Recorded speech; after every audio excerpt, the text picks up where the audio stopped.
তো হাজার এবং লক্ষ কোটি গুণ পাওয়ারফুল একটা প্রযুক্তি, যেটার ধারে কাছে পৃথিবীর কোনো বিজ্ঞান নাই, বিজ্ঞানের পক্ষে যাওয়া সম্ভব নয়। এই প্রযুক্তির কিছু জ্ঞান আল্লাহ সুলাইমান আলাইহিস সালামকে দিয়েছিলেন।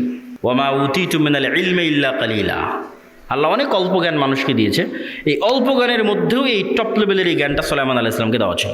এই জন্য সুলাইমান আলাইহিস সালাম পিঁপড়া কি বলতেছে বুঝতেন, মানে পিঁপড়ার আওয়াজ সুলাইমান আলাইহিস সালাম বুঝতেন। আবার কি বললে পিঁপড়া বুঝবে, মানে কোন আওয়াজ মুখ দিয়ে বের করলে পিঁপড়া বুঝবে, সে আওয়াজ সুলাইমান আলাইহিস সালাম জানতেন। এটা তো আওয়াজের টেকনোলজি, সাউন্ড টেকনোলজি। পাখি কি বলতেছে এটা সুলাইমান আলাইহিস সালাম বুঝতেন। কোন আওয়াজটা বের করলে পাখি বুঝবে, যেমন আমি বাংলা আওয়াজ বের করতেছি আপনি বুঝতেছেন, আবার আমি যদি ইংরেজি শিখি ইংরেজি আওয়াজ বের করবো আপনি বুঝবেন। তো পাখিও তো একটা আওয়াজ বের করছে, আমি তো বুঝি না, তাহলে ওই টেকনোলজির জ্ঞান আমার নাই। আবার আমি কি বললে ওই পাখি বুঝবে সেটাও তো আমি জানি না। তাহলে এটার কিছু জ্ঞান কাকে দেওয়া ছিল? সুলাইমান আলাইহিস সালাতু ওয়াস সালামকে দেওয়া ছিল। সুলাইমান আলাইহিস সালাতু ওয়াস সালাম বললেন যে বিলকিসের সিংহাসন নিয়ে আসতে হবে। তো ইফরিতুম মিনাল জিন, ইফরিত নামক একটা জিন দাঁড়িয়ে বলল যে আপনার চেয়ার থেকে উঠার পূর্বেই অথবা দাঁড়িয়ে থেকে বসার পূর্বেই আমি বিলকিসের সিংহাসন নিয়ে আসব। সুলাইমান আলাইহিস সালাম রাজি হলেন না এটাতে।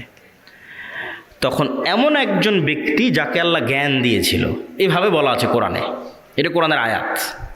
এ এখন জিন না মানুষ, ওর নাম কি তা উল্লেখ করা নেই, খালি বলা আছে এমন একজন ব্যক্তি যাকে আল্লাহ কি দিয়েছিল? জ্ঞান দিয়েছিল। সে বলল আপনার চোখের পলক পড়ার পূর্বেই বিলকিসের সিংহাসন এখানে উপস্থিত হবে, জ্ঞান দিয়েছিল।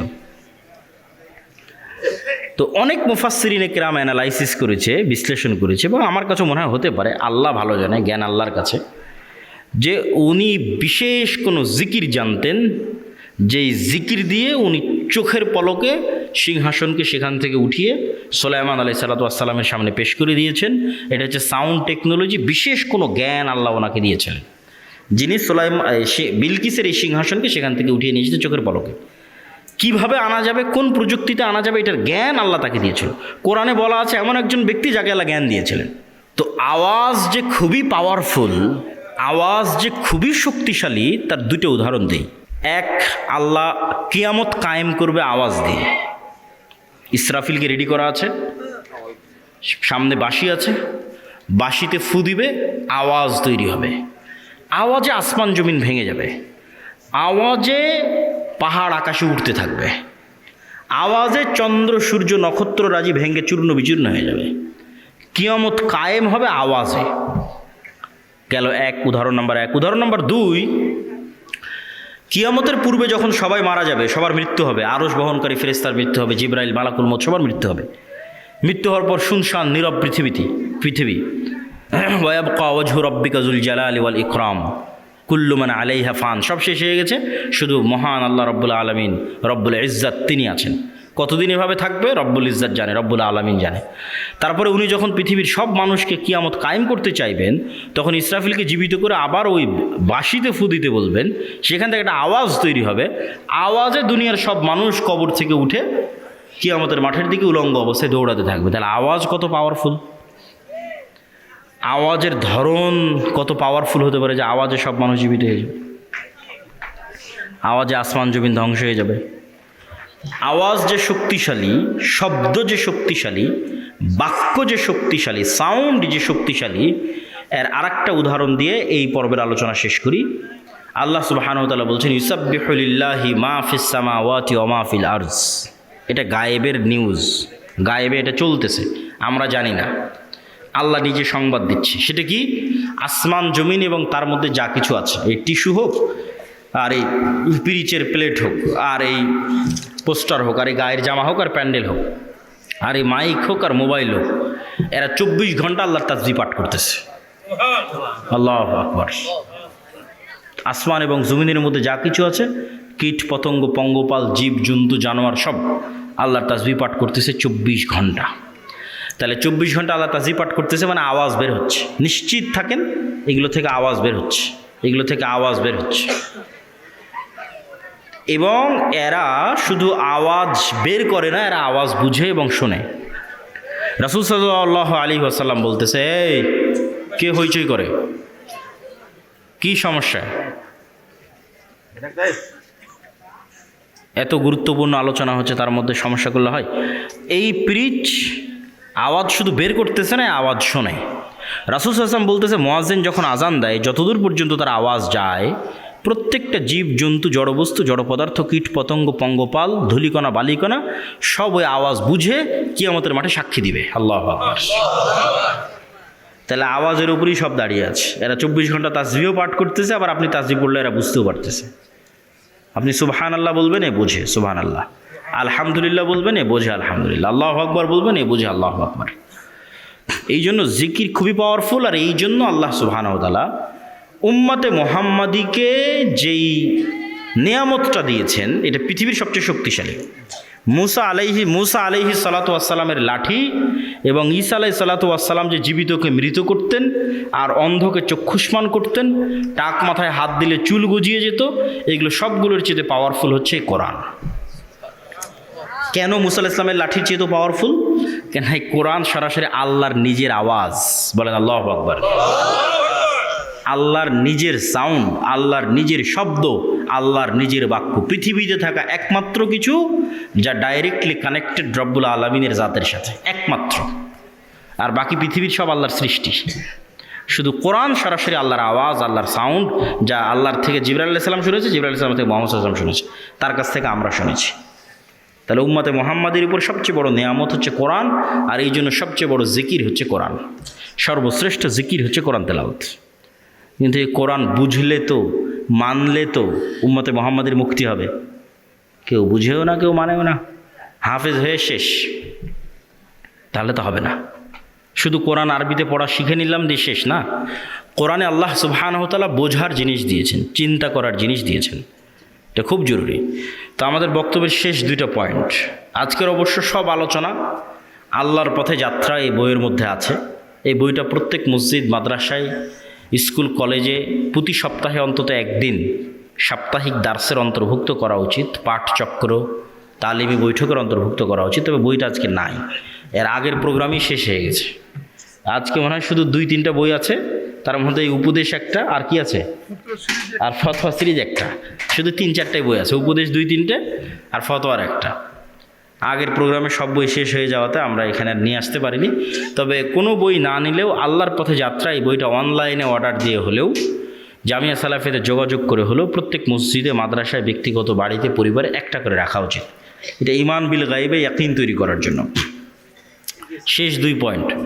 সত্যবাদিতা, ন্যায়পরায়ণতার জ্ঞান ও শিক্ষা। পৃথিবীতে গোলামি থেকে মুক্ত হওয়ার জন্য এবং নেতা হওয়ার জন্য আল্লাহ কিছু ফাংশন পৃথিবীতে রেখেছেন। এতক্ষণ যেগুলো বলে মানে সব গায়েবের ফাংশন, এখন বাস্তব জগতের ফাংশন বলি। বাস্তব জগতেও কিন্তু আল্লাহর তৈরি করা ফাংশন কাজ করে। যেমন আল্লাহ আগুন তৈরি করেছে জ্বালানোর জন্য। আল্লাহ ছুরি বা লোহাকের মধ্যে ওকে যার গলায় ধরবেন কেটে যাবে। এগুলোর মধ্যে কাটার শক্তি, জ্বালানোর শক্তি আল্লাহর দেওয়া, মানুষের পক্ষে দেওয়া সম্ভব নয়। তো আগুন জ্বালাবে এই সিস্টেম আল্লাহর দেওয়া, ছুরি কাটবে এই সিস্টেম আল্লাহর দেওয়া। এখন তরবারিকে যদি হামজা রাদিয়াল্লাহু তাআলা আনহুর গলায়ও ধরা হয়, আল্লাহর নবীর চাচা, তাও কেটে যাবে। কেন? আল্লাহ তার তৈরি করা সিস্টেম, রুল ভাঙে না। এখন একটা বম যদি পৃথিবীর সর্বশ্রেষ্ঠ তাকওয়াবান আল্লাহওয়ালা মানুষের গায়েও মারা হয়, মরে যাবে, কিছু করার নাই।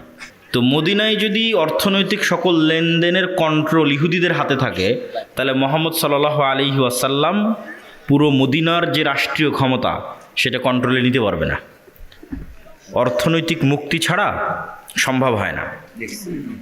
এটা আমাদের চেয়ে রাসূল সাল্লাল্লাহু আলাইহি ওয়াসাল্লাম ভালো বুঝতেন। ইসলামের যে যুদ্ধগুলো আছে, এই যুদ্ধগুলোর পিছনে আমরা অনেক সময় মনে করি শুধু দিনই কারণ মনে হয় কারণ। জি না, এর সাথে অর্থনৈতিক কারণও যুক্ত আছে। আপনি ইতিহাস পড়ে দেখেন যে বদরের যুদ্ধ কিভাবে হলো। আমরা মনে করি যে না, কাফের মুশরিকদের সাথে মুসলমানদের যুদ্ধ হচ্ছে, তো হবেই। অথচ বদরের যুদ্ধ হওয়ার অন্তত 50% কারণ অর্থনৈতিক। আপনাকে যদি আমি উদাহরণ দিয়ে বুঝাই তাহলে বুঝতে পারবেন। এখান থেকে কেবলা কোন দিকে? এই দিকেই যদি কেবলা হয় তাহলে আমরা ধরে নিলাম এইটা হচ্ছে মদিনা আর এইটা হচ্ছে মক্কা। এই মোবাইল বা এই মাইক্রোফোনটা এটা হচ্ছে মক্কা, এটা হচ্ছে মদিনা। আর ওই যে যেখানে আপনার ডায়েরিটা আছে, ওই ডায়েরিটা আরেকটু আগায় দেন, ওইটা হচ্ছে সিরিয়া, শাম। আর এই ধার দিয়ে এটা হচ্ছে সমুদ্র, লোহিত সাগর, লম্বা লোহিত সাগর। ওই পারে মিশর, যে পারে ক্যামেরাগুলো আছে ওই পারে মিশর। মিশরের উপরে আছে ভূমধ্যসাগর। তো এই সমুদ্রের ধার দিয়ে যে রাস্তা, এই রাস্তা দিয়ে এই মক্কার কাফের মুশরিকরা ব্যবসা করতে যায় সিরিয়াতে। মুহাম্মদ সাল্লাল্লাহু আলাইহি ওয়াসাল্লাম নিজেও ব্যবসা করতে গেছে, তার চাচা আবু তালেবের সাথে আরও অনেকজনের সাথে সিরিয়াতে ব্যবসা করতে গেছে এই রাস্তা ধরে, সমুদ্রের ধারের রাস্তা ধরে। এখন মুহাম্মদ সাল্লাল্লাহু আলাইহি ওয়াসাল্লাম মক্কা থেকে হিজরত করে চলে এসেছে মদিনায়। আর মুহাম্মদ সাল্লাল্লাহু আলাইহি ওয়াসাল্লাম যদি এই রাস্তা কেটে দেয়, এরা কোন দিক দিয়ে ব্যবসা করবে? বুঝেন না মনে হয় আমার কথা কি বোঝা যায়? তো মুহাম্মদ সাল্লাল্লাহু আলাইহি ওয়াসাল্লাম একদল সাহাবীকে আদেশ দিয়ে রাখলেন, এই রাস্তা দিয়ে যেন কোনো ব্যবসায়িক পণ্য না যায়, কাট অফ। মক্কার মানুষের মাথা নষ্ট হয়ে গেল। শুধু মুহাম্মদ সাল্লাল্লাহু আলাইহি ওয়াসাল্লাম যদি শুধু দাওয়াত দিতেন, এত দ্রুত যুদ্ধ হতো না। কিন্তু যখন অর্থনীতির পেটে যখন গিয়ে আঘাত পড়ল, তখন তো যুদ্ধ অবশ্যম্ভাবী। তখন আবু জাহাল দেখলো যে মদিনা যদি পাওয়ারফুল হয়, আমাদের তো ব্যবসা স্থায়ীভাবে বন্ধ। কেননা এই মদিনা রাষ্ট্র পাওয়ারফুল মানে সমুদ্রের এই রাস্তার কন্ট্রোল মদিনা রাষ্ট্রের যে প্রধান তার হাতে। তাহলে মুহাম্মদ সাল্লাল্লাহু আলাইহি ওয়াসাল্লামের সাথে চুক্তি করা ছাড়া তো আমরা ব্যবসা করতে সিরিয়া যেতে পারবো না। অতএব শুরুতেই মদিনাকে ধ্বংস করে দাও। তখন ওরা নিজেরা জোরপূর্বক এই মক্কা থেকে গিয়ে বদরের যুদ্ধ হয়। বদরের যুদ্ধ সমুদ্রের ধারে হয়েছে। বদরের যুদ্ধ এই মদিনার সরাসরি মদিনাতে হয়নি, মদিনা থেকে 150-200 কিলোমিটার দূরে গিয়ে এই সমুদ্রের রাস্তার পাশে একটু দূরে যুদ্ধ হয়েছে। তো এটা বলার উদ্দেশ্যটা কি, যে অর্থনৈতিক গুরুত্বটা বুঝেন, যে টাকা পয়সার গুরুত্বটা কি। মুহাম্মদ সাল্লাল্লাহু আলাইহি ওয়াসাল্লাম যখন মদিনায় আসলেন, এসে দেখলেন যে মদিনার সকল টাকা পয়সার কন্ট্রোল ইহুদিদের হাতে। তো আচ্ছা, একটু আমি আগিয়ে নিচ্ছি, সমস্যা নেই। অর্থনীতির কন্ট্রোল ইহুদিদের হাতে। তখন মুহাম্মদ সাল্লাল্লাহু আলাইহি ওয়াসাল্লাম এই মক্কা থেকে যে মুহাজিরেরা গেছে, এরা সবাই বিজনেসম্যান। মুহাম্মদ সাল্লাল্লাহু আলাইহি ওয়াসাল্লাম নিজেও বিজনেসম্যান। লিইলাফি কুরাইশ ইলাফিহিম রিহলাতা শিতাই ওয়া সাইফ, এই সূরাতেই ব্যবসার যাত্রার কথা বলা আছে। তো কুরাইশরা ব্যবসায়ী জাতি, ব্যবসা করে খায়। আর মদিনার আনসারীরা আপনাদের মতো কৃষিকাজ করে, তারা ব্যবসা বোঝে না বা কম বোঝে, ব্যবসা নিয়ে তাদের লেনদেন কম, তারা কৃষিকাজ নিয়ে ব্যস্ত থাকে। তো এই যে মক্কা থেকে যে সাহাবীরা হিজরত করে আল্লাহর নবীর সাথে মদিনায় গেল, তারা সবাই ব্যবসা বুঝতো। আল্লাহর নবী দেখলেন যে মদিনার অর্থনৈতিক কন্ট্রোল যদি ইহুদিদের হাতে থাকে, আমি কিভাবে রাষ্ট্র চালাবো। তখন আল্লাহর নবী আনসারীদের বললেন, এই শোনো, তোমাদের যা জমি জায়গা আছে, যা টাকা পয়সা আছে, তা ভাগ ভাগ করে একটা অংশ মুহাজির যারা খালি হাতে আসছে মক্কা থেকে, এদেরকে দিয়ে দাও। এরা ব্যবসা বুঝে, এরা ব্যবসা করতে পারবে। রাসূল সাল্লাল্লাহু আলাইহি সাল্লামের কথা শুনে আনসারীরা তাই করলেন। সবাই কেউ নিজের সম্পদের অর্ধেক, কেউ নিজের সম্পত্তির 3 ভাগের 1 ভাগ মুহাজিরদের দিয়ে দিলেন। আর মুহাজিরেরা ব্যবসা বুঝে, ওরা ব্যবসা শুরু করে দিল। অল্প কয়েকদিনের মধ্যে উসমান ইবনে আফফান, আব্দুর রহমান ইবনে আউফ, জুবাইর ইবনুল আওয়াম, এরা হচ্ছে কোটিপতি সাহাবী, মাল্টি বিলিয়নার সাহাবী। এরা রাসূল সাল্লাল্লাহু আলাইহি ওয়াসাল্লামের জীবদ্দশাতেই কোটিপতি হয়ে গেছিল।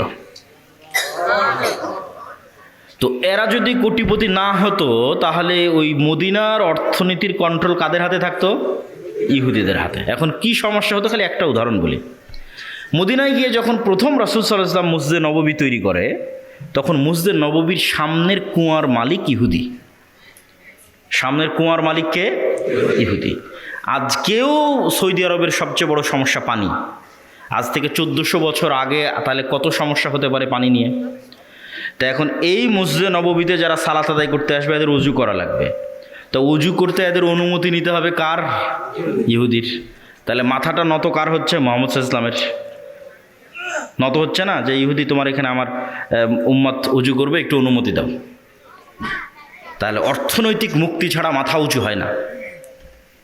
মুহাম্মদ সাল্লাল্লাহু আলাইহি ওয়াসাল্লাম বললেন, কে আছে এমন যে এই কুয়া কিনে দিতে পারবে আল্লাহর সন্তুষ্টির জন্য? জান্নাত। উসমান ইবনে আফফান বলল, আমি আছি আল্লাহর নবী। আল্লাহু আকবার। তাহলে উনি যে ওনার টাকা দিয়ে মসজিদে নববীর সামনের কুয়াটা কিনে দিলেন, তাতে সম্মান কার রক্ষা হলো? মুহাম্মদ সাল্লাল্লাহু আলাইহি ওয়াসাল্লামের রক্ষা হলো, মাথা উঁচু থাকলো। এই জন্য অর্থনৈতিক মুক্তি ছাড়া কখনো গোলামি থেকে মুক্তি হয় না। উম্মতে মুহাম্মাদি কখনো চাকুরিজীবী জাতি ছিলই না। এই উপনিবেশের পর তারা শিখেছে চাকরি করতে হয়, যেটা আল্লামা ইকবালেরও সেম অ্যানালাইসিস, কে নাহি মাকাম কি খুগর তবিয়তে আজাদ সাইরে মিসালে নসিম পায়দা কর हजार चश्मा फूटे तेरे संगे राह से, खुदी में डूब के जरबे मूसा पाए, जरबे कलीम पैदा कर। তো এই কবিতাটার অর্থ হচ্ছে উনি বুঝাচ্ছেন যে মুসলমানেরা কখনো নির্দিষ্ট জায়গার মুখাপেক্ষী ছিল না। আপনি সব সাহাবীর জীবনী উঠিয়ে দেখেন যে সাহাবীদের 100%-এর 80% নিজ এলাকায় মারা যায়নি, 70%, 60% নিজ এলাকায় মারা যায়নি। ধরেন জন্ম হয়েছে মক্কায় অথবা মদিনায়, তারপরে ইসলামিক খেলাফতের রাষ্ট্রের সীমানা যত বাড়তে থেকেছে, কেউ দাওয়াত নিয়ে চলে গেছে মিশরে, যেমন আবদুল্লাহ ইবিন আমর ইবিন আল-আস চলে গেছে মিশরে, আবদুল্লাহ বিন আব্বাস চলে গেছে মক্কায়, আবদুল্লাহ বিন মাসউদ চলে গেছে কুফায়। তাহলে যতদূর পর্যন্ত ইসলামের রাষ্ট্র বাড়তে থেকেছে, এরা কোরআন এবং হাদিসের দাওয়াত নিয়ে ততদূর পর্যন্ত যেতে থেকেছে। কেউ কখনো মনে করেনি যে না আমাকে এখানেই থাকতে হবে। তো মরু যাযাবরেরা কখনো নির্দিষ্ট জায়গার মুখাপেক্ষী হয় না।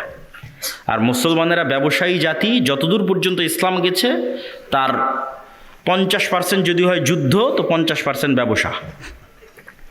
যেমন মালয়েশিয়া, ইন্দোনেশিয়া, ব্রুনাই, এগুলোতে কোনোদিন যুদ্ধ হয়নি ইসলামের নামে। তাহলে ওরা ইসলাম গ্রহণ করলো কিভাবে? আরব ব্যবসায়ীরা ব্যবসা করতে করতে চলে গেছে মালয়েশিয়া, ব্যবসা করতে করতে চলে গেছে ইন্দোনেশিয়া, ব্যবসা করতে করতে চলে গেছে ব্রুনাই। ব্যবসা করতে গিয়ে সেখানে মানুষজন তাদের আচার আচরণ, সত্যবাদিতা, ন্যায়পরায়ণতা দেখে ইসলাম গ্রহণ করেছে, এলাকাকে এলাকা, এলাকাকে এলাকা। তো মুসলমানেরা ব্যবসায়ী জাতি, ব্যবসা ছাড়া টাকা ইনকাম করে আপনি দান করতে পারবেন না শান্তি মতো। আর জান্নাত শুধু ইবাদত দিয়ে জান্নাত 100% কনফার্ম করা কঠিন। আবার শুধু পাপ মুক্ত থাকার চেষ্টা করেও 100% জান্নাত কনফার্ম করা কঠিন। যেমন এখানে কেউ দাঁড়িয়ে বলা কঠিন যে আমি আমার জীবনে 1 ওয়াক্ত সালাত কাজা করিনি, অথবা এটা দাঁড়িয়ে বলা খুব কঠিন যে আমি প্রত্যেক 5 ওয়াক্ত সালাতের শুরু থেকে শেষ পর্যন্ত শুধু আল্লাহর কথা স্মরণে রাখি, আর কারো কথা, দুনিয়ার কোনো কথা আমার মাথায় আসে না। এটা বলা কঠিন। তাহলে কেউ কিয়ামতের মাঠে দাঁড়িয়ে আল্লাহকে বলতে পারবে না যে আল্লাহ আমি 1 ওয়াক্ত সালাত কাজা দিই না, অথবা আমাকে জান্নাতে দিতেই হবে। এই চ্যালেঞ্জ দেওয়া কঠিন, জান্নাত দিতেই হবে। অথবা কেউ দাঁড়িয়ে বলবে যে আল্লাহ আমি একটাও গুনাহ করিনি, আমাকে জান্নাত দিতেই হবে, এটাও চ্যালেঞ্জ দেওয়া কঠিন। তাহলে জান্নাতে যাওয়ার জন্য আল্লাহর রহমতের ভিখারি, আল্লাহ ভালো মতো ইবাদত করতে পারিনি, অনেক গুনাহ করেছি, ক্ষমা করে দাও, আল্লাহ দয়া করলে এবার জান্নাত। আজকের যুগের মুসলমানদের সবচেয়ে বড় সমস্যা হচ্ছে আসলে প্রকৃত অর্থে মুসলমানদের ইমানই নাই, ইমান মজবুত নয়, গায়েবের উপর ইমান নাই। কেন আজকের দুনিয়া বেশি বাস্তববাদী, বেশি বস্তুবাদী, বেশি দুনিয়ামুখী। ফলত গায়েবের যে লজিক, যে সূত্র, এটা কেউ বুঝেও না, কেউ জানতেও চায় না। কিন্তু গায়েবের কার্যকরণের সূত্র এবং লজিক সবচেয়ে পাওয়ারফুল। এগুলোর জ্ঞান এবং নলেজ কোরআন এবং হাদিসে আছে।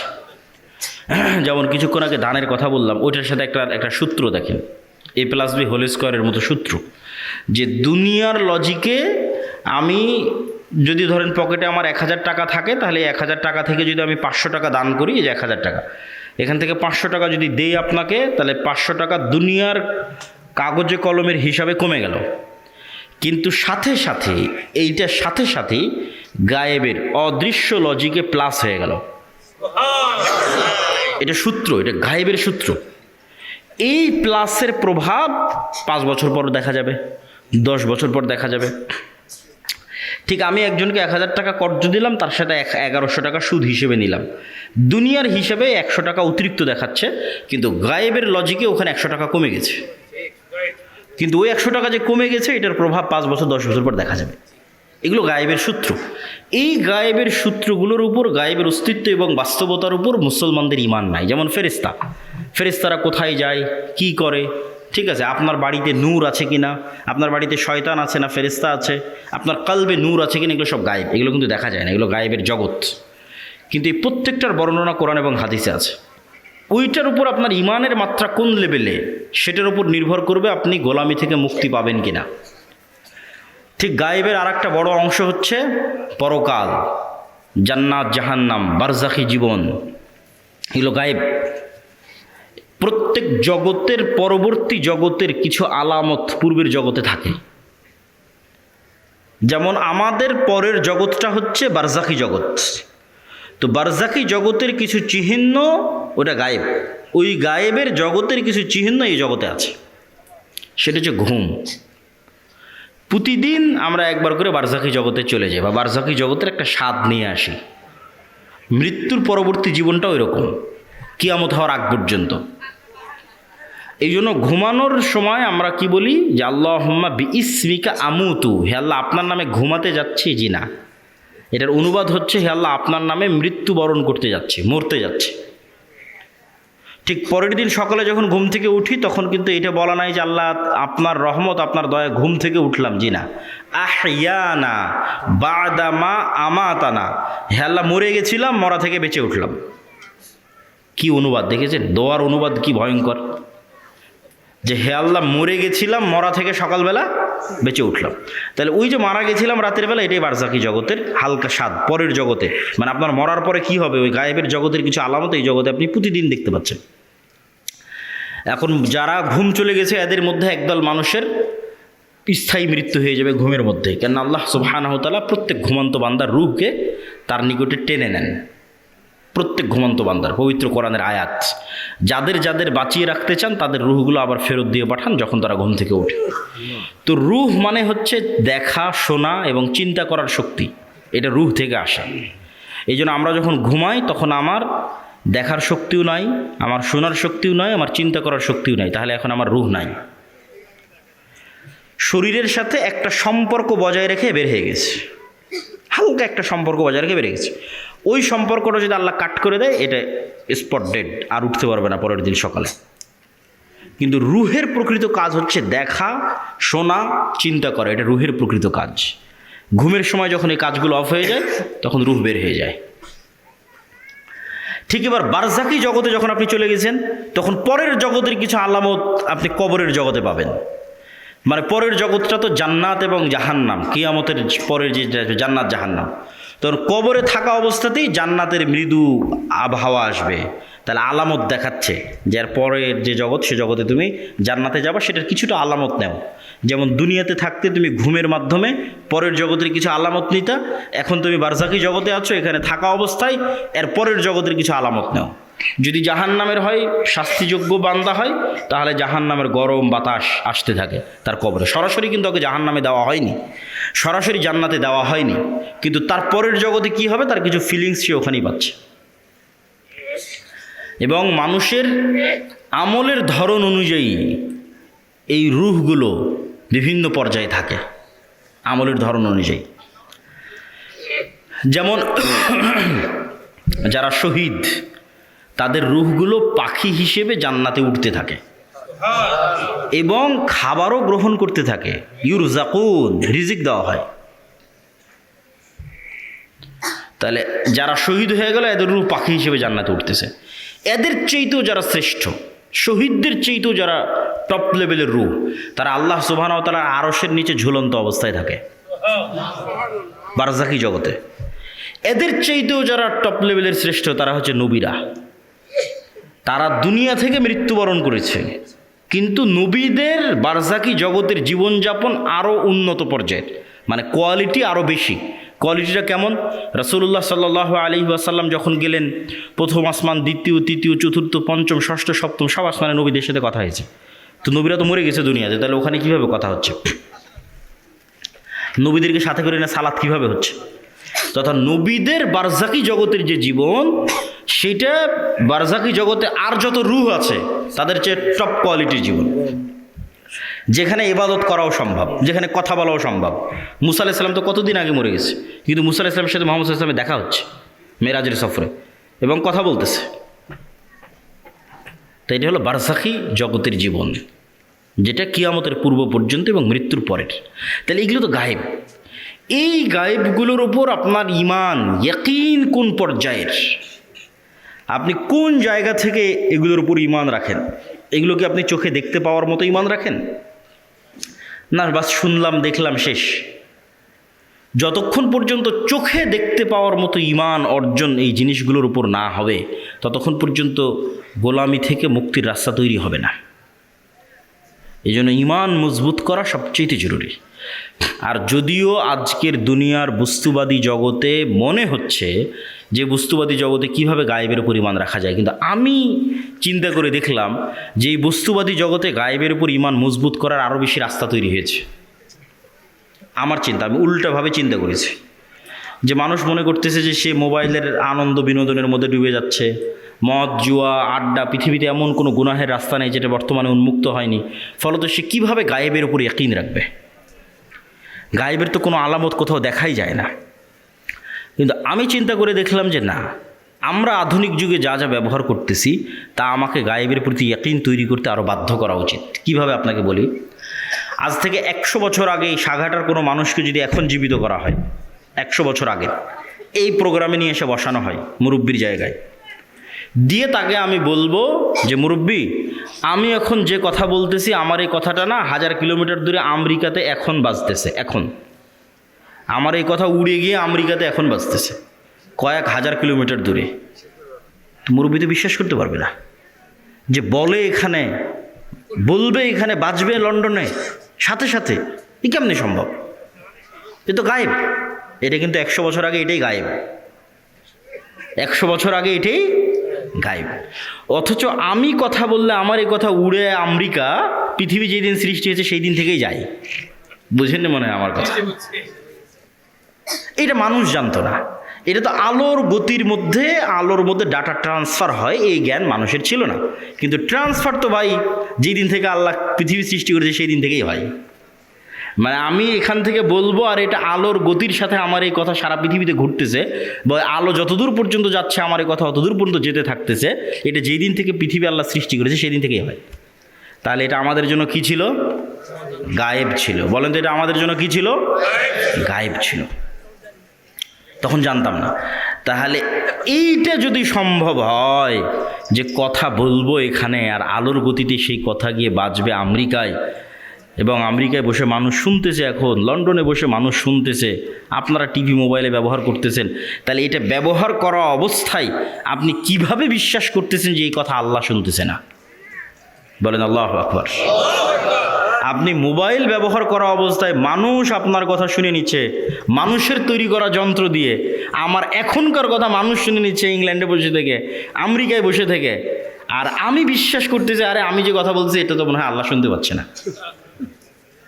তাহলে আপনি আধুনিক প্রযুক্তির প্রত্যেক যে জিনিস ব্যবহার করতেছেন ওই জিনিসে এবার এই স্টাইলে চিন্তা করবেন যে মানুষ যদি এই পর্যন্ত করতে পারে তাহলে আল্লাহ কোন পর্যন্ত করতে পারে। তাহলে আপনি যত চিন্তা করবেন তত গায়েবের উপর আপনার ইয়াকিন বাড়বে। যেহেতু ভয়ঙ্কর আমরা গেড়াকলে ফেসে গেছি। বর্তমান বিজ্ঞান এটাই বলতেছে যে কাফা বিনাফসিকাল ইয়াউমা আলাইকা হাসিবা, যে আজকে তোমার হিসাবের জন্য তুমি যথেষ্ট। আলজামনাহু তায়রাহু, মানুষের সাথে মানুষের পাখিকে আমি মানুষের ঘাড়ের সাথে বেঁধে দিয়েছি, শাব্দিক অনুবাদ করলাম। তো কেমনে মানুষ তার হিসাবের জন্য নিজেই সে যথেষ্ট, আলাদা করে হিসাব করা লাগবে না, এটার একটু দু একটা উদাহরণ দেই। এই যে আমরা এখানে কথা বলতেছি, এই কথা এখন আলোর সহযোগিতায় পৃথিবীর বাংলাদেশের সব জায়গায় পৌঁছে যাচ্ছে। তো এই আলোটা যত দূর যাচ্ছে এই কথা কিন্তু এই আলোর মধ্যে আছে। শুধু কথা না, আমার দৃশ্য, আমার ছবি, আমার ভিডিও এই আলোর মধ্যে আছে। আলো ডাটা ট্রান্সফার করতে পারে, যেটা দিয়ে এরা ক্যামেরার কাজ করতেছে, মোবাইলের কাজ করতেছে, সেটাই। তো এখন আমরা যদি পৃথিবীতে এমন একটা যন্ত্র আবিষ্কার করি যেটা আলোর চেয়ে বেশি জোরে দ্রুত চলে, এটা আবিষ্কার করা মানুষের পক্ষে সম্ভব নয়। কল্পনা করেন যে আমরা একটা অলৌকিক কার্যকলাপের মাধ্যমে একটা মেশিন তৈরি করলাম আলোর চেয়ে জোরে চলে, দিয়ে এখন আজ থেকে 15 বছর আগে চলে গেছি, আলোর চেয়ে বেশি গতিতে 15 বছর আগে চলে গেছি। তো 15 বছর আগে সাঘাটার মাটি থেকে যে আলোটা ছুটেছে আকাশের দিকে, ওই আলোটা এখন যে জায়গায় আছে আমি ওর আগে গিয়ে বসে গেছি, ওর আগে গিয়ে পৌঁছে গেছি, আলোটাকে ধরবো। ওই আলোটাকে ধরার সময় যদি ওখানে আমি কোনো একটা মেশিন সেট করতে পারি, তাহলে 15 বছর আগে এই সাঘাটার মাটিতে বসে আমি যা করেছি তা লাইভ দেখতে পাবো। 15 বছর আগে সাঘাটার মাটিতে আমি যা বলেছি তা আমি লাইভ শুনতে পাবো। এগুলো একটাও হারিয়ে যায়নি, সব আলোর মধ্যে আছে। ওই যে বিজ্ঞান ব্যবহার করতেছে, এখন এখান থেকে উড়িয়ে নিয়ে গিয়ে আমেরিকা লন্ডনে বাজাচ্ছে, তোর তো আলোর সহযোগিতা, ওখান থেকে হারায় না। যে ধরতে চাইবে তোমাকেও ধরতে পারবে। যে তুমি রাতের অন্ধকারেও যদি কিছু করে থাকো সেটাও আলোর মধ্যে ভেসে থেকে গেছে, ওটা ধরা যাবে। লাইভ বদরের যুদ্ধ দেখা সম্ভব। শুধু এই একটা নয়, এই যে পুনরুত্থান, আল্লাহ সুবহানাহু ওয়া তাআলা মানুষকে জীবিত করতে চায়, জীবিত করবে। তো মানুষের ডিএনএ যদি এখনকার বিজ্ঞান 10,000 বছর আগে ধরো যে ডাইনোসর চলে গেছে, তার ডিএনএ যদি পাই, তাহলে ওর ক্লোন করে কাছাকাছি ওই মানের ওর ওই ডাইনোসরের কি ছিল না ছিল সব কিছু বের করে নিয়ে আসতে পারবে।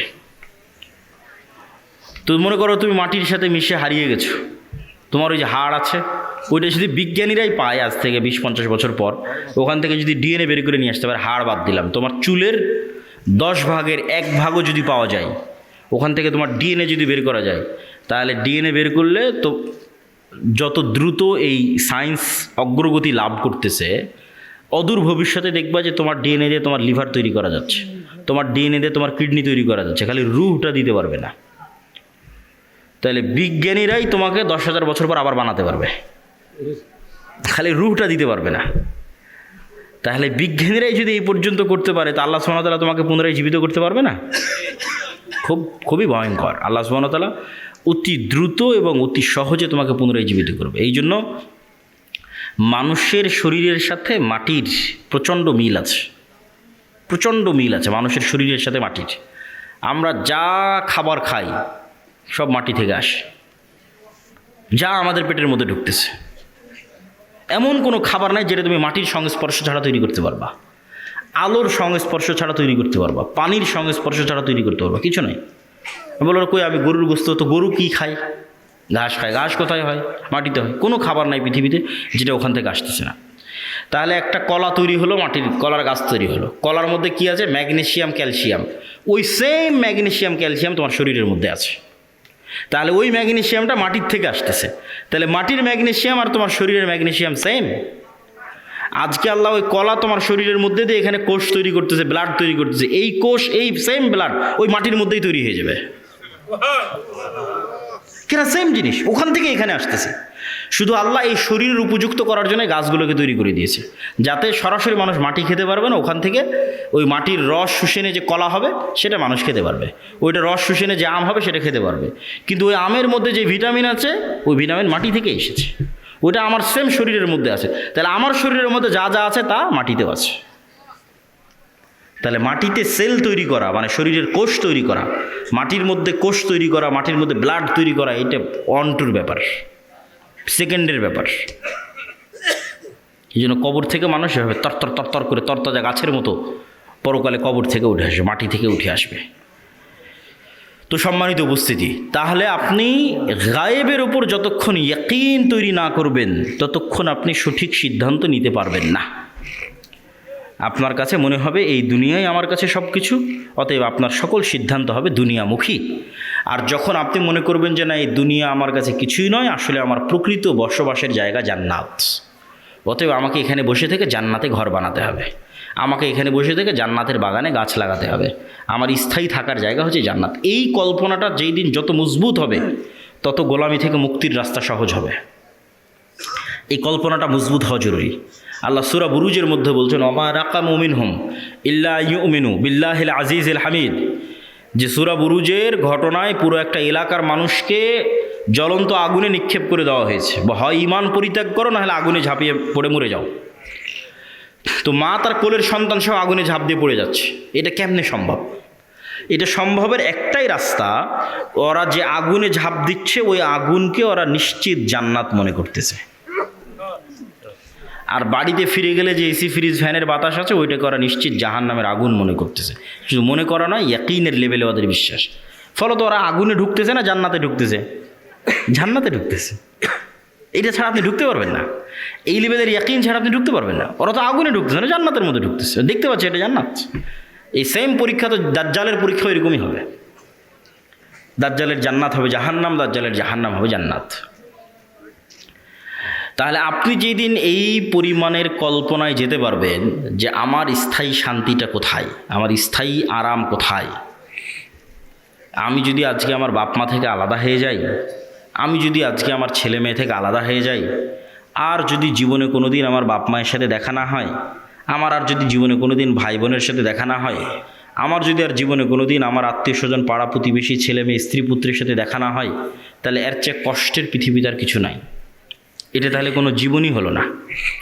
বরং যদি এর বিপরীতটা হতো যে এই যমুনা নদীর পাড়ে আমার একটা বিশাল বাড়ি থাকলো, বাংলো বাড়ি, আর সেই বিশাল বাংলো বাড়িতে আমি স্থায়ীভাবে আমার ছেলে মেয়ে স্ত্রী পুত্র বাপ মা সবাইকে নিয়ে, কোনো মৃত্যু নেই, কোনো অসুখ নাই।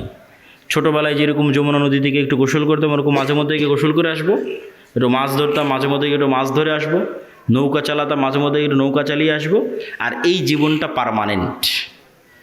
এইটা যদি তোমার কাছে মনে হয় যে এটা জীবনের সবচেয়ে বড় সফলতা, তাহলে এটা জান্নাতে সম্ভব। সবাই যদি জান্নাতে যায়, তাহলে সবাইকে নিয়ে স্থায়ী পার্মানেন্টলি জান্নাতে এটা বাস্তবায়ন করা সম্ভব। তো এই জন্য মানুষের প্রকৃত জীবন হচ্ছে জান্নাতের জীবন। আর দুনিয়ার জীবনটা কেমন? আমি আজকে যেমন রাজশাহী থেকে অথবা ঠাকুরগাঁ দিনাজপুর থেকে এখানে এসেছি, 10টার 9:30 দিকে পৌঁছেছি, 11:30 12টার মধ্যে বের হয়ে যাব।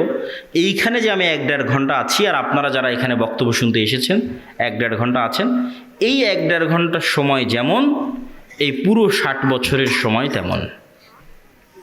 এটা সফরের মধ্যে একটা যাত্রা বিরতি। সফরটা শুরু হয়েছে যেই দিন আল্লাহ রূহ তৈরি করেছিল, এই সফরটা শেষ হবে জান্নাতে এবং জাহান্নামে যাওয়ার মধ্যে। তাহলে এই লম্বা সময়ের মধ্যে এই 60 বছর অতি ছোট। ঠিক এই পুরো 60 বছরের মধ্যে এখনকার 1-1.5 ঘন্টা যত ছোট। এবং মানুষ যখন পরকালে উঠবে, তখন মানুষের কাছে এটাই মনে হবে যে আমরা দুনিয়াতে মনে হয় 1-1.5 ঘন্টা ছিলাম। এটা কোরআনের আয়াতের অনুবাদ, যে মানুষেরা বলবে যে আমরা দুনিয়াতে মনে হয় 1 দিন বেঁচেছিলাম, হাফ দিন বেঁচেছিলাম, অথচ বেঁচেছে 60-70 বছর। তো সম্মানিত উপস্থিতি, 1 নম্বর পয়েন্ট ঈমান বিল গায়বি ইয়াকিন। পরের পয়েন্টগুলো একটু ছোট ছোট করে নিই, সময় অনেক অল্প। ঈমান বিল গায়বি ইয়াকিন হওয়ার পরের পর্ব হচ্ছে ইসলাম এবং মুসলমানদের বিজয়ের জন্য আল্লাহর সাহায্য জরুরি। আল্লাহর সাহায্য ছাড়া নবীরাও জয়লাভ করতে পারেনি। আমাদের নবী মুহাম্মদ সাল্লাল্লাহু আলাইহি সাল্লামও নয়। আল্লাহর সাহায্য নিশ্চিত যদি না হয়, আর আপনি যদি পারমাণবিক বমেরও মালিক হয়ে যান, জয়লাভ করতে পারবেন না। আর আল্লাহর সাহায্য যদি নিশ্চিত হয়, আপনি যদি সবচেয়ে দুর্বল থাকেন, জয়লাভ করতে পারবেন। তো শর্ত আল্লাহর সাহায্য। আল্লাহর সাহায্য আসে কিভাবে? 2টা টেকনোলজিতে আল্লাহর সাহায্য খুব দ্রুত পৃথিবীতে নেমে আসে। টেকনোলজি বললাম বুঝার সুবিধার্থে, ইয়াং জেনারেশনের বুঝার সুবিধার্থে। মূলত 2টা ইবাদতে আল্লাহর সাহায্য পৃথিবীতে নেমে আসে। একটা রাতের সালাত আর একটা সকাল সন্ধ্যার জিকির। রাতের সালাত এবং সকাল সন্ধ্যার জিকির ঠিক যেমন এই মোবাইলটা লক হয়ে আছে, এই মোবাইল ওপেন হবে যদি এখানে পাসওয়ার্ড দিই, ফিঙ্গারপ্রিন্ট দিই, অথবা ফেস ভেরিফিকেশান অন করি। ফেস ভেরিফিকেশান, আমার চেহারা ও ধরে নিল ক্যামেরাতে, ডানে বামে মুখ করে পুরো চেহারা ধরে নিল, তারপর ওই চেহারার সাথে মিলে গেলেই খুলে যাবে, লক ওপেন হয়ে যাবে। তো আজকের যুগেও অনেক আধুনিক উন্নত প্রযুক্তির দরজা আছে, যেই দরজাগুলো ফিঙ্গারপ্রিন্টে ওপেন হয়, কার্ড পাঞ্চ করলে ওপেন হয়। তো মনে করো আমরা পৃথিবীর সবচেয়ে উন্নত প্রযুক্তির একটা দরজার সামনে দাঁড়িয়ে আছি, যে পৃথিবীর সবচেয়ে উন্নত প্রযুক্তির দরজা, যার লক সিস্টেম, পাসওয়ার্ড সিস্টেম পৃথিবীর যে কোনো লক এবং পাসওয়ার্ড সিস্টেমের চেয়ে বেশি ভ্যারাইটিপূর্ণ। তার 1 নাম্বার শর্ত কি? এখন আমার সামনে একটা খুব উন্নত প্রযুক্তির দরজা, পৃথিবীর সবচেয়ে উন্নত প্রযুক্তির দরজা বন্ধ হয়ে আছে। আমি ওই দরজা খুলতে চাই, খুলতে হলে আমাকে নির্ধারিত সময় আসতে হবে। ওর পাসওয়ার্ড সিস্টেমের মধ্যেই এই সিস্টেম আছে, যেখানে নির্ধারিত সময় ছাড়া কাজ হয় না, অসময়ে এসে লাভ নাই। তাহলে নির্ধারিত সময়ে ওই পাসওয়ার্ডের নির্ধারিত সময় গিয়ে উপস্থিত হলাম।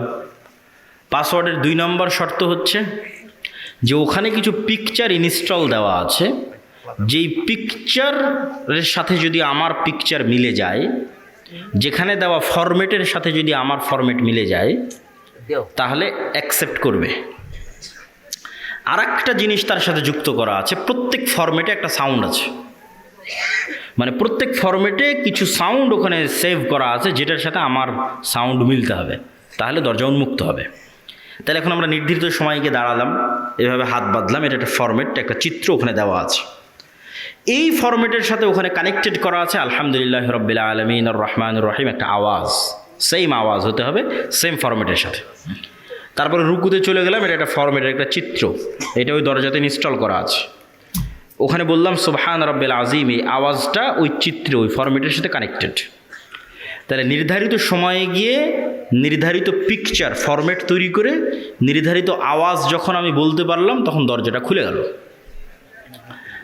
তো এইটা এমনি জাস্ট বোঝানোর জন্য আমি বলতেছি, কিন্তু ঘটনা এর চাইতে বেশি উন্নত এবং এর চাইতে বেশি সরাসরি এবং এর চাইতে বেশি ডাইরেক্ট।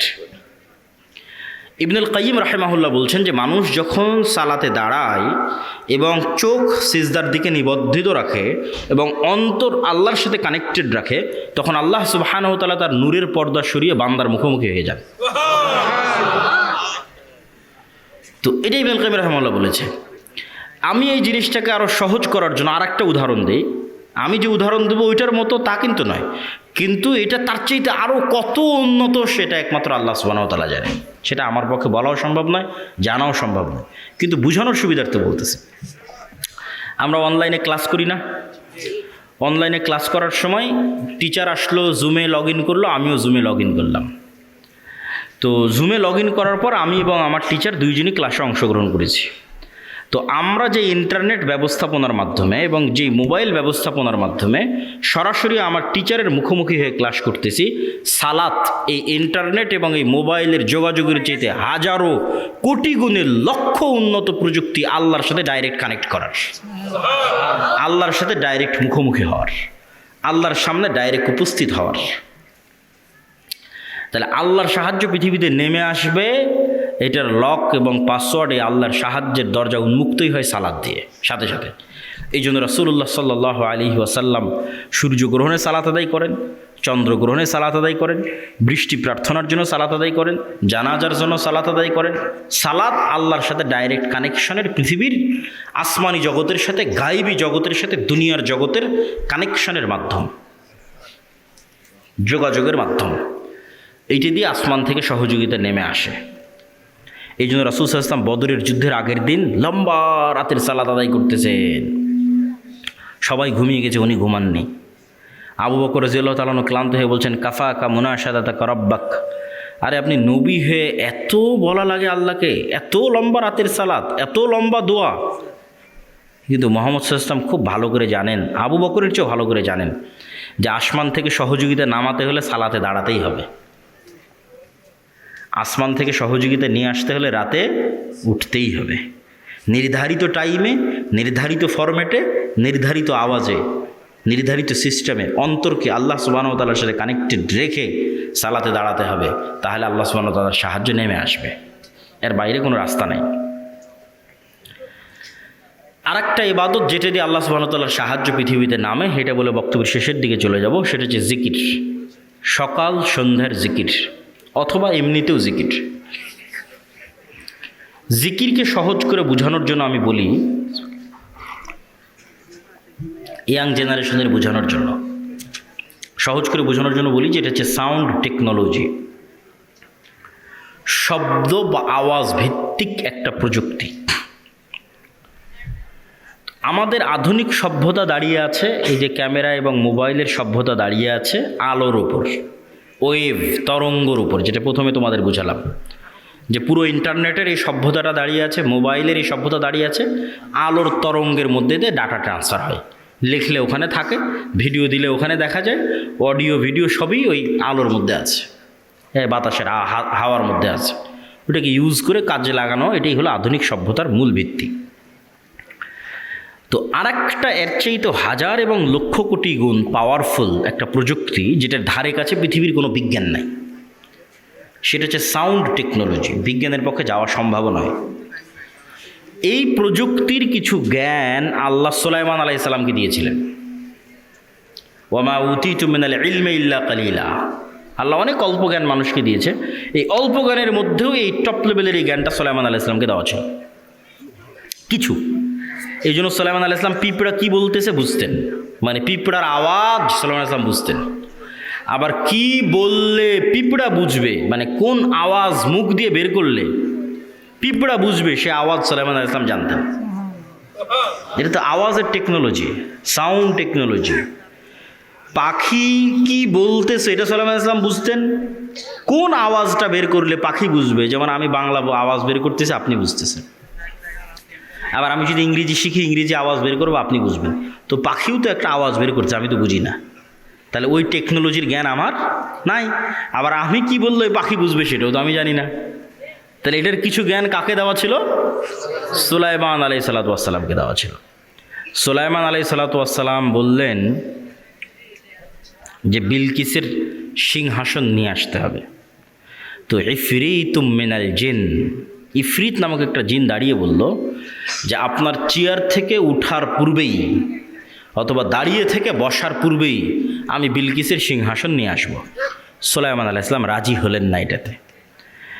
তখন এমন একজন ব্যক্তি যাকে আল্লাহ জ্ঞান দিয়েছিল, এইভাবে বলা আছে কোরআনে, এটা কোরআনের আয়াত। এ এখন জিন না মানুষ, ওর নাম কি তা উল্লেখ করা নেই, খালি বলা আছে এমন একজন ব্যক্তি যাকে আল্লাহ কি দিয়েছিল? জ্ঞান দিয়েছিল। সে বলল আপনার চোখের পলক পড়ার পূর্বেই বিলকিসের সিংহাসন এখানে উপস্থিত হবে, জ্ঞান দিয়েছিল। তো অনেক মুফাসসিরিনে কেরাম অ্যানালাইসিস করেছে, বিশ্লেষণ করেছে, এবং আমার কাছে মনে হয় হতে পারে, আল্লাহ ভালো জানে, জ্ঞান আল্লাহর কাছে, যে উনি বিশেষ কোনো জিকির জানতেন, যেই জিকির দিয়ে উনি চোখের পলকে সিংহাসনকে সেখান থেকে উঠিয়ে সুলাইমান আলাইহিসসালাতু ওয়াসসালামের সামনে পেশ করে দিয়েছেন। এটা হচ্ছে সাউন্ড টেকনোলজি, বিশেষ কোনো জ্ঞান আল্লাহ ওনাকে দিয়েছিলেন, যিনি বিলকিসের এই সিংহাসনকে সেখান থেকে উঠিয়ে নিয়ে যেতেন চোখের পলকে। কিভাবে আনা যাবে, কোন প্রযুক্তিতে আনা যাবে, এটার জ্ঞান আল্লাহ তাকে দিয়েছিল। কোরআনে বলা আছে এমন একজন ব্যক্তি যাকে আল্লাহ জ্ঞান দিয়েছিলেন। তো আওয়াজ যে খুবই পাওয়ারফুল, আওয়াজ যে খুবই শক্তিশালী, তার দুটো উদাহরণ দেই। এক, আল্লাহ কিয়ামত কায়েম করবে আওয়াজ দিয়ে। ইসরাফিলকে রেডি করা আছে, সামনে বাঁশি আছে, বাঁশিতে ফু দিবে, আওয়াজ তৈরি হবে, আওয়াজে আসমান জমিন ভেঙে যাবে, আওয়াজে পাহাড় আকাশে উঠতে থাকবে, আওয়াজে চন্দ্র সূর্য নক্ষত্র রাজি ভেঙে চূর্ণ বিচূর্ণ হয়ে যাবে। কিয়ামত কায়েম হবে আওয়াজে। গেল এক, উদাহরণ নাম্বার এক। উদাহরণ নাম্বার দুই, কিয়ামতের পূর্বে যখন সবাই মারা যাবে, সবার মৃত্যু হবে, আরশ বহনকারী ফেরেশতার মৃত্যু হবে, জিবরাইল, মালাকুল মউত, সবার মৃত্যু হবে। মৃত্যু হওয়ার পর শুনশান নীরব পৃথিবী। ওয়ায়াবকা ওয়াজহু রাব্বিকা যুল জালালি ওয়াল ইকরাম কুল্লু মান আলাইহা ফান, সব শেষ হয়ে গেছে, শুধু মহান আল্লাহ রব্বুল আলামিন, রব্বুল ইজ্জাত, তিনি আছেন। কতদিন এভাবে থাকবে রব্বুল ইজ্জাত জানে, রব্বুল আলামিন জানে। তারপরে উনি যখন পৃথিবীর সব মানুষকে কিয়ামত কায়েম করতে চাইবেন, তখন ইসরাফিলকে জীবিত করে আবার ওই বাঁশিতে ফু দিতে বলবেন, সেখান থেকে একটা আওয়াজ তৈরি হবে, আওয়াজে দুনিয়ার সব মানুষ কবর থেকে উঠে কিয়ামতের মাঠের দিকে উলঙ্গ অবস্থায় দৌড়াতে থাকবে। তাহলে আওয়াজ কত পাওয়ারফুল, আওয়াজের ধরন কত পাওয়ারফুল হতে পারে যে আওয়াজে সব মানুষ জীবিত হয়ে যাবে, আওয়াজে আসমান জমিন ধ্বংস হয়ে যাবে। আওয়াজ যে শক্তিশালী, শব্দ যে শক্তিশালী, বাক্য যে শক্তিশালী, সাউন্ড যে শক্তিশালী, এর আরেকটা উদাহরণ দিয়ে এই পর্বের আলোচনা শেষ করি। আল্লাহ সুবহানাহু ওয়া তাআলা বলছেন ইউসাব্বিহু লিল্লাহি মা ফিস সামাওয়াতি ওয়া মা ফিল আরজ। এটা গায়েবের নিউজ, গায়েবে এটা চলতেছে, আমরা জানি না, আল্লাহ নিজে সংবাদ দিচ্ছে। সেটা কি? আসমান জমিন এবং তার মধ্যে যা কিছু আছে, এই টিস্যু হোক, আর এই পিরিচের প্লেট হোক, আর এই পোস্টার হোক, আর এই গায়ের জামা হোক, আর প্যান্ডেল হোক, আর এই মাইক হোক, আর মোবাইল হোক, এরা 24 ঘন্টা আল্লাহর তাসবিহ পাঠ করতেছে। আল্লাহু আকবার। আসমান এবং জমিনের মধ্যে যা কিছু আছে, কীট পতঙ্গ, পঙ্গপাল, জীব জন্তু, জানোয়ার, সব আল্লাহর তাসবিহ পাঠ করতেছে 24 ঘন্টা। তাহলে 24 ঘন্টা আল্লাহ তাসবিহ পাঠ করতেছে, মানে আওয়াজ বের হচ্ছে। নিশ্চিত থাকেন এগুলো থেকে আওয়াজ বের হচ্ছে, এগুলো থেকে আওয়াজ বের হচ্ছে। এবং এরা শুধু আওয়াজ বের করে না, এরা আওয়াজ বুঝে এবং শোনে। রাসূল সাল্লাল্লাহু আলাইহি ওয়াসাল্লাম বলতেছে, এই কে হইচই করে, কি সমস্যা? এত গুরুত্বপূর্ণ আলোচনা হচ্ছে, তার মধ্যে সমস্যা করলে হয়? এই পিরিচ আওয়াজ শুধু বের করতেছে না, আওয়াজ শোনে। রাসূল সাল্লাল্লাহু আলাইহি ওয়াসাল্লাম বলতেছে, মুয়াজ্জিন যখন আজান দেয়, যতদূর পর্যন্ত তার আওয়াজ যায়, প্রত্যেকটা জীব জন্তু, জড়বস্তু, জড় পদার্থ, কীট পতঙ্গ, পঙ্গপাল, ধূলিকণা, বালিকণা সব ওই আওয়াজ বুঝে কিয়ামতের মাঠে সাক্ষী দিবে। আল্লাহু আকবার। তাহলে আওয়াজের উপরেই সব দাঁড়িয়ে আছে। এরা 24 ঘন্টা তাসবিহও পাঠ করতেছে, আবার আপনি তাসবিহ পড়লে এরা বুঝতেও পারতেছে। আপনি সুবহানাল্লাহ বলবেন, এ বোঝে সুবহানাল্লাহ। আলহামদুলিল্লাহ বলবেন, এ বোঝে আলহামদুলিল্লাহ। আল্লাহু আকবার বলবেন, এ বোঝে আল্লাহু আকবার। এই জন্য জিকির খুবই পাওয়ারফুল। আর এই জন্য আল্লাহ সুবহানাহু ওয়া তাআলা উম্মতে মুহাম্মাদিকে যেই নিয়ামতটা দিয়েছেন, এটা পৃথিবীর সবচেয়ে শক্তিশালী। মুসা আলাইহি সালাতু ওয়াসসালামের লাঠি এবং ঈসা আলাইহি সালাতু ওয়াসসালাম যে জীবিতকে মৃত করতেন আর অন্ধকে চক্ষুষ্মান করতেন, টাক মাথায় হাত দিলে চুল গজিয়ে যেত, এগুলো সবগুলোর চেয়ে পাওয়ারফুল হচ্ছে কোরআন। কেন মুসা আলাইহিস সালামের লাঠির চেয়ে তো পাওয়ারফুল? কেন এই কোরআন সরাসরি আল্লাহর নিজের আওয়াজ। বলেন আল্লাহু আকবার। আল্লাহর নিজের সাউন্ড, আল্লাহর নিজের শব্দ, আল্লাহর নিজের বাক্য। পৃথিবীতে থাকা একমাত্র কিছু যা ডাইরেক্টলি কানেক্টেড রব্বুল আলামিনের জাতের সাথে, একমাত্র। আর বাকি পৃথিবীর সব আল্লাহর সৃষ্টি। শুধু কোরআন সরাসরি আল্লাহর আওয়াজ, আল্লাহর সাউন্ড, যা আল্লাহর থেকে জিবরাইল আলাইহিস সালাম শুনেছে, জিবরাইল আলাইহিস সালাম থেকে মুহাম্মদ সাল্লাল্লাহু আলাইহি ওয়াসাল্লাম শুনেছে, তার কাছ থেকে আমরা শুনেছি। তাহলে উম্মতে মুহাম্মাদের উপর সবচেয়ে বড় নেয়ামত হচ্ছে কোরআন। আর এই জন্য সবচেয়ে বড় জিকির হচ্ছে কোরআন। সর্বশ্রেষ্ঠ জিকির হচ্ছে কোরআন তেলাওয়াত। কিন্তু এই কোরআন বুঝলে তো, মানলে তো উম্মতে মুহাম্মাদের মুক্তি হবে। কেউ বুঝেও না, কেউ মানেও না, হাফেজ হয়ে শেষ, তাহলে তো হবে না। শুধু কোরআন আরবিতে পড়া শিখে নিলাম দিয়ে শেষ না। কোরআনে আল্লাহ সুবহানাহু ওয়া তাআলা বোঝার জিনিস দিয়েছেন, চিন্তা করার জিনিস দিয়েছেন। এটা খুব জরুরি। তো আমাদের বক্তব্যের শেষ 2টা পয়েন্ট। আজকের অবশ্য সব আলোচনা আল্লাহর পথে যাত্রা এই বইয়ের মধ্যে আছে। এই বইটা প্রত্যেক মসজিদ, মাদ্রাসায়, স্কুল, কলেজে প্রতি সপ্তাহে অন্তত একদিন সাপ্তাহিক দার্সের অন্তর্ভুক্ত করা উচিত। পাঠচক্র, তালিমি বৈঠকের অন্তর্ভুক্ত করা উচিত। তবে বইটা আজকে নাই, এর আগের প্রোগ্রামই শেষ হয়ে গেছে। আজকে মনে হয় শুধু 2-3টা বই আছে, তার মধ্যে এই উপদেশ একটা, আর কি আছে, আর ফতোয়া সিরিজ একটা। শুধু 3-4টাই বই আছে, উপদেশ 2-3টে আর ফতোয়ার একটা। আগের প্রোগ্রামে সব বই শেষ হয়ে যাওয়াতে আমরা এখানে আর নিয়ে আসতে পারিনি। তবে কোনো বই না নিলেও আল্লাহর পথে যাত্রা এই বইটা অনলাইনে অর্ডার দিয়ে হলেও, জামিয়া সালাফিতে যোগাযোগ করে হলেও প্রত্যেক মসজিদে, মাদ্রাসায়, ব্যক্তিগত বাড়িতে, পরিবারে একটা করে রাখা উচিত। এটা ঈমান বিল গায়বে ইয়াকিন তৈরি করার জন্য। শেষ 2 পয়েন্ট। সত্যবাদিতা, ন্যায়পরায়ণতার জ্ঞান ও শিক্ষা। পৃথিবীতে গোলামি থেকে মুক্ত হওয়ার জন্য এবং নেতা হওয়ার জন্য আল্লাহ কিছু ফাংশন পৃথিবীতে রেখেছেন। এতক্ষণ যেগুলো বলে সব গায়েবের ফাংশন, এখন বাস্তব জগতের ফাংশন বলি। বাস্তব জগতেও কিন্তু আল্লাহর তৈরি করা ফাংশন কাজ করে। যেমন আল্লাহ আগুন তৈরি করেছে জ্বালানোর জন্য। আল্লাহ ছুরি বা লোহাকের মধ্যে ওকে যার গলায় ধরবেন কেটে যাবে। এগুলোর মধ্যে কাটার শক্তি, জ্বালানোর শক্তি আল্লাহর দেওয়া, মানুষের পক্ষে দেওয়া সম্ভব নয়। তো আগুন জ্বালাবে এই সিস্টেম আল্লাহর দেওয়া, ছুরি কাটবে এই সিস্টেম আল্লাহর দেওয়া। এখন তরবারিকে যদি হামজা রাদিয়াল্লাহু তাআলা আনহুর গলায়ও ধরা হয়, আল্লাহর নবীর চাচা, তাও কেটে যাবে। কেন? আল্লাহ তার তৈরি করা সিস্টেম, রুল ভাঙে না। এখন একটা বম যদি পৃথিবীর সর্বশ্রেষ্ঠ তাকওয়াবান আল্লাহওয়ালা মানুষের গায়েও মারা হয়, মরে যাবে, কিছু করার নাই।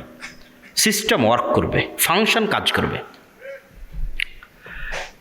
তো পৃথিবীতে নেতা হওয়ার ফাংশন হচ্ছে, গোলামি থেকে মুক্তির ফাংশন হচ্ছে, অপশন হচ্ছে, বাটন হচ্ছে। মোবাইলে যেমন বাটন আছে কল দেওয়ার, ফ্ল্যাশ লাইট জ্বালানোর, এরকম পৃথিবীতে নেতা হব আমি, গোলামি থেকে মুক্তি চাই, কি ফাংশনে কাজ করবে? তার একটা হচ্ছে জ্ঞান এবং শিক্ষা। জ্ঞান এবং শিক্ষা, এটা একটা বাটন। এই বাটনে চাপ দিলে নেতা তৈরি হয়, অটোমেটিক হবেই। আর জ্ঞান শিক্ষার উল্টাটা কি? জ্ঞান শিক্ষার উল্টা হচ্ছে যেটা সাঘাটার যুবকেরা করতেছে। Free fire, PUBG, TikTok, Facebook, YouTube, reels, বিড়ি, সিগারেট, গাঞ্জা, সময় নষ্ট, আইপিএল, বিপিএল, অনলাইন জুয়া, এগুলো হচ্ছে প্রত্যেকটা জ্ঞানের উল্টা কাজ। ওই ফাংশন, ওই বাটন যে চাপ দিবে ও গোলাম হবে। এখন পৃথিবীতে যদি আমেরিকা এবং ইউরোপের এবং ইসরায়েলের ইহুদিরা জ্ঞান অর্জন করে, আর সাঘাটার যুবকেরা যদি এগুলো করে, তো আল্লাহ সুবহানাহু ওয়া তাআলা কখনোই তার রুলস ব্রেক করে, তার সিস্টেম ব্রেক করে এসে বলবে না, এই ইহুদিরা, খ্রিস্টানেরা তোরা থাম, তোরা তো অনেক জ্ঞান অর্জন করতেছিস, তোদেরকে নেতা হতে দেওয়া যাবে না। আমার সাঘাটার কিছু মুসলমান জুয়াখোর মদখোর আছে, ওদেরকে নেতা বানাবো। হবে নাকি? হ্যাঁ, হবে না। তাহলে সাঘাটার যারা জুয়াখোর মদখোর আছে এরা গোলাম হবে। এই ফাংশনের উপরই পৃথিবী দাঁড় করানো আছে। আর ও যদি ইহুদিও হয়েও জ্ঞান অর্জন করে, ও কি হবে? জোরে বলেন না, কি হবে? আরো জোরে বলেন, কি হবে? নেতা হবে। তাহলে গোলামির জিঞ্জির আমাদের হাতে এবং পায়ে আমরাই বাঁধতেছি। জ্ঞান বিমুখ হওয়ার মাধ্যমে আমাদের হাতে এবং পায়ে গোলামির জিঞ্জির আমরাই বাঁধতেছি। গোলামির জিঞ্জির খুলতে হবে, নিজেকে জ্ঞান অর্জন করতে হবে। জ্ঞান এবং শিক্ষা ছাড়া গোলামি থেকে মুক্তির কোনো রাস্তা নাই। 2 নম্বর আর একটা বাটন হচ্ছে ন্যায়পরায়ণতা এবং সত্যবাদিতা। আর এর উল্টা বাটনটা হচ্ছে 2 নম্বরই রাস্তা, ধোঁকাবাজির রাস্তা, দুর্নীতির রাস্তা, মিথ্যার রাস্তা। তাহলে এই 2 নম্বর মিথ্যা, দুর্নীতি, ধোঁকাবাজি, এটা হচ্ছে গোলামির রাস্তা। সত্যবাদিতার ন্যায়পরায়ণতা হচ্ছে নেতা হওয়ার রাস্তা। তাহলে তোমাদের 300 আসনের যে এমপিরা আছে, এরা সবাই গণতান্ত্রিক সিস্টেমের মধ্যে লবি, লিয়াজু, ধোঁকা, টাকা পয়সা, লেনদেন, এই গোলামির রাস্তার মধ্যে দিয়ে তারা নেতা হচ্ছে। তাহলে এই গোলামির কালচারের মধ্যে দিয়ে যারা এমপি হচ্ছে, এরা নেতা না গোলাম? এত আস্তে বললে হবে? নেতা না গোলাম? গোলাম। নেতা নয়। আপনি মনে করছেন নেতা, কিন্তু নেতা নয়। কেন নেতা নয় সেটাও বলে দিই। যে এই 2 নম্বরই রাস্তার কালচারের মধ্যে দিয়ে এমপি হচ্ছে, মিনিস্টার হচ্ছে, প্রাইম মিনিস্টার হচ্ছে, ওকে কালকে ভারত আর আমেরিকা টাকা দিয়ে কিনে নিতে পারবে। ওকে বলবে যে বাংলাদেশে যা দুর্নীতি করার লাগে করো, সব টাকা পাচার করে আমার দেশে পাঠাও, জনগণ যখন ধরে মার দিবে আমার দেশে চলে আসে। তাহলে ও নেতা না গোলাম? গোলাম। তাহলে ততক্ষণ নেতা হওয়া যায় না যতক্ষণ শতভাগ সত্যবাদী, ন্যায়পরায়ণ না হওয়া যায়। আর কোন রাস্তা নাই পৃথিবীতে নেতা হওয়ার। ওসি, ডিসি, এসপি, মন্ত্রী, মিনিস্টার, এসিল্যান্ড, সাব রেজিস্ট্রার, মাদ্রাসার শিক্ষক, প্রধান শিক্ষক, আলেম, ওলামা, হুজুর, ইসলামী দল, সংগঠন, সবার মধ্যে বাহ্যিক ইসলাম আছে। বেশিরভাগের মধ্যে 50% হয়তো সালাত আদায় করে, 60-70% হয়তো উমরা করে। কিন্তু এই চেয়ারটাতে যখন বসতেছে, তখন চেয়ারের আমানত আর রক্ষা করে না। তখন 2 নম্বরই রাস্তা অবলম্বন করে, ঘুষ, সুদ, দুর্নীতি, টাকা পয়সা সবগুলোর মধ্যে ঢুকে পড়ে। তাহলে সে আসলে বুঝেইনি ইসলাম কি, সে আসলে মোনাফিক। সে কি? মোনাফিক। এটা রাসূল সাল্লাল্লাহু আলাইহি ওয়াসাল্লামের হাদিস যে সে মোনাফিক। এখন আপনারা সাগাটার মানুষ কেমনে পরীক্ষা করবেন যে আপনি নেতা হওয়ার যোগ্য না যোগ্য না?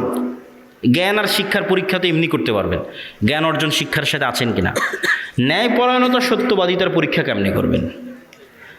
আপনারা যদি আপনাদের পিতার সম্পত্তিতে নিজ নিজ বোনকে ন্যায়ের সাথে, ইনসাফের সাথে তার যে সম্পত্তি পাওয়ার হক সেটা দিয়ে থাকেন, তাহলে আপনার মধ্যে নেতা হওয়ার গুণ বিরাজমান আছে।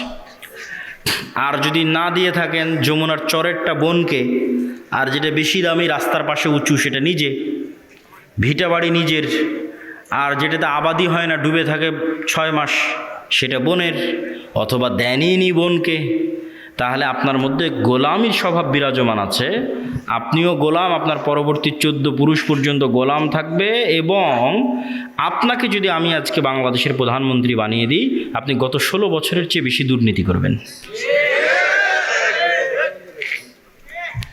তাহলে এই যতক্ষণ পর্যন্ত নিজ নিজ জায়গা থেকে সবাই সত্যবাদী এবং ন্যায়পরায়ণ না হয়ে, যত মতো বুঝেইনি ইসলাম কি, ওদের নিজেকেই ধোকা দিচ্ছে। মনে করছে আরে আমি হজ করলাম, ওমরা করলাম, সালাত আদায় করলাম, মসজিদ মাদ্রাসায় দান করলাম, বিশেষ অতিথি, প্রধান অতিথি হয়ে বসে আছি, আর কি? সব মুনাফিক। ইজা তুমি না খানা, মুনাফিকের আলামত হচ্ছে দায়িত্বের আমানতের সাথে খেয়ানত করে। এদের অন্তরে ঈমান ঢোকেনি, এদের বাহ্যিক ইবাদত কবুল হবে না, এদের বাহ্যিক ইবাদত কাজে দিবে না। লা ঈমান আল ঈমান লা আমানাতা লাহু। যে অন্তরে ঈমান ঢুকে গেছে, ওই অন্তরে আমানতের খেয়ানত ঢুকতে পারে না। যে অন্তরে আল্লাহর ঈমান ঢুকে গেছে, ওই অন্তরে 2 নম্বরই রাস্তা ঢুকতে পারে না। সম্মানিত উপস্থিতি, আল্লাহ সুবহানাহু ওয়া তাআলা আমাদের এই 5টা পয়েন্টের উপর ইমান বিল গায়েবে ইয়াকিন, তারপরে হচ্ছে আল্লাহর সাহায্য ছাড়া বিজয় হয় না। আল্লাহর সাহায্য দুনিয়াতে আনার জন্য রাতের সালাত, সকাল সন্ধ্যের জিকির, 5 ওয়াক্ত সালাত তো লাগবেই, তাহলে আল্লাহ গণার মধ্যেই ধরবে না, কাউন্টের মধ্যেই ধরবে না। তার পাশাপাশি সর্বোচ্চ পর্যায়ের জ্ঞান এবং সর্বোচ্চ পর্যায়ের শতভাগ ন্যায়পরায়ণতা এবং আমানতদারিতা। এরকম যদি 500টা মানুষও তৈরি হয়, শুধু বাংলাদেশে না, পৃথিবীতেই ইসলাম বিজয়ী হয়ে যাবে, শুধু বাংলাদেশে না, ইনশাআল্লাহ। এই বলে সংক্ষিপ্ত বক্তব্য এখানেই শেষ করছি। সুবহানাকাল্লাহুম্মা ওয়া বিহামদিকা আশহাদু আল্লা ইলাহা ইল্লা আনতা। আচ্ছা, কিছু প্রশ্ন আছে।